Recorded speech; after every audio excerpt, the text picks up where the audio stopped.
Welcome to The Last Breakfast. Please enjoy the video. You begin by verifying essentials, battery level, OS, and admin rights. Once done, power on and sign into your account. If you're on Windows, open Settings quickly. On Mac OS, open System Preferences.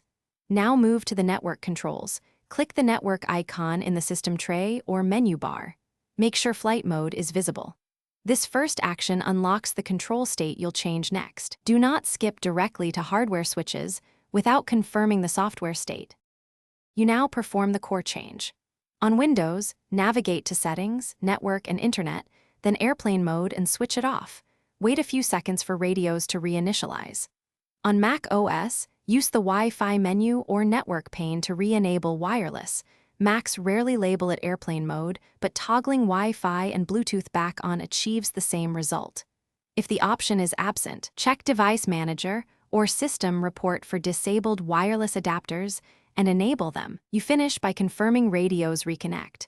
Check Wi-Fi and Bluetooth icons and attempt a network connection. If nothing changes, restart the laptop to let drivers reinitialize. Make sure no physical kill switch is enabled.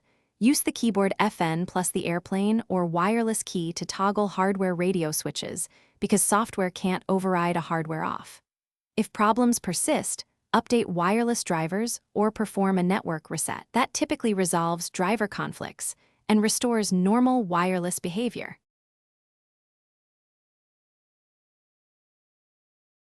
Thanks for watching. If this was helpful, leave a like and consider subscribing. See you next time.